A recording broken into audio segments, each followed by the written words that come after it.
मेरे गुरु परमात्मा के लिए गाते हैं।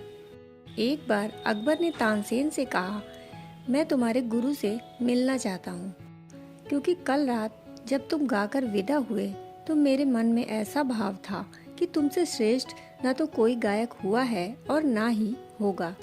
तुम परम हो, तुम आखिरी हो।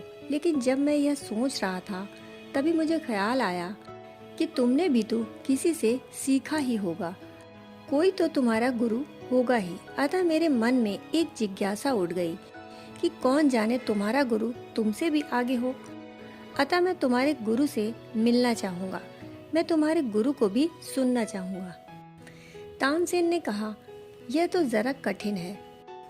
मेरे गुरु अभी जीवित हैं, सुनना भी हो सकता है, लेकिन बड़ी कठिनाई है। उन्हें दरबार में नहीं बुलाया जा सकता, फरमाइश पर वे नहीं गाते। उनका गान तो पक्षियों जैसा है। तुम कोयल से कितनी ही प्रार्थना करो कि गाओ, तुम्हारी प्रार्थना की वजह से ही अगर कोयल गा रही होगी तो चुप हो जाएगी। वे जब गाते हैं तभी सुना जा सकता है। अगर आप उनको सुनना चाहते हैं तो हमें स्वयं उनके झोपड़े के पास चलना होगा, और वह भी उन्हें छिपकर ही सुना जा सकता है, क्योंकि यदि हम वहां प्रत्यक्ष पहुंचेंगे तो शायद वे रुक जाएं।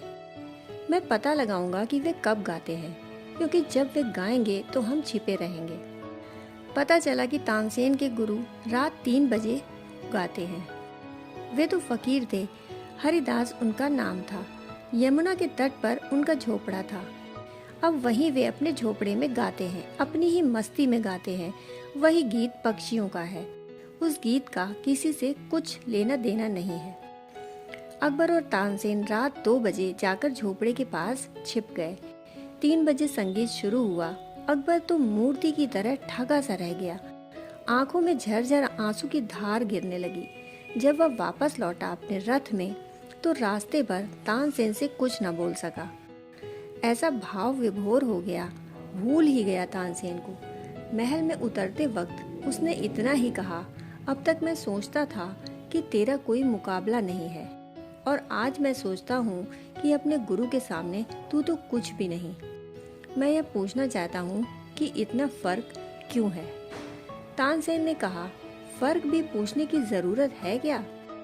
मैं आपके लिए गाता हूँ, मेरे गुरु परमात्मा के लिए गाते हैं। जब मैं गाता हूँ तो मेरी नज़र लगी रहती है पुरस्कार पर कि क्या मिलेगा। मैं गाता हूँ ताकि कुछ मिल सके। मेरा गाना व्यवसाय है। मेरे गुरु कुछ पाने के लिए नहीं गाते। ठीक उल्टी स्थिति है।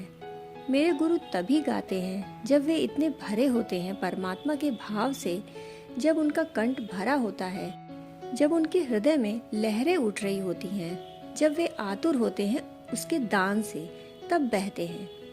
जब उन्हें कुछ मिला होता है तब वे गाते हैं। उनका गाना छाया की तरह है कि मिलना पहले है, गीत बाद में है, और मैं गाता हूँ कि मिलना बाद में है। इस प्रकार कर्म फल पर मेरी नजर लगी रहती है, इसलिए मैं शुद्र हूँ। आप ठीक कहते हैं, मेरे गुरु से मेरा क्या मुकाबला। मैं कितना ही कुशल हो जाऊं, मेरे हाथ कितने ही सद जाएं, मेरा गला कितना ही प्रवीण क्यों ना हो जाए, लेकिन मेरी आत्मा उसमें प्रवेश ना कर सकेगी। मैं विशेषज्ञ रहूंगा और मेरे गुरु कोई विशेषज्ञ नहीं है। उनका गीत तो एक पक्षी का गीत है। हम जिसे सुनते हैं उनका गीत व्यवसाय है। सुनने वाला खाली व्यर्थ बैठा है, निष्क्रिय है। गाने वाला व्यवसायी है। हम परमात्मा के गीत से बिल्कुल ही दूर चले गए हैं। गुरु का एक हाथ परमात्मा के हाथ में है और एक हाथ शिष्य के हाथ में। ऐसा गुरु सेतु बन जाता है। गुरु पर रुकना नहीं है, गुरु से पार हो जाना है। गुरु का सहारा लेकर उस जगह पहुंच जाना है जहां सहारे की कोई ज़रूरत न रह जाए। दोस्तों, कहानी सुनने के लिए आपका बहुत बहुत आभार।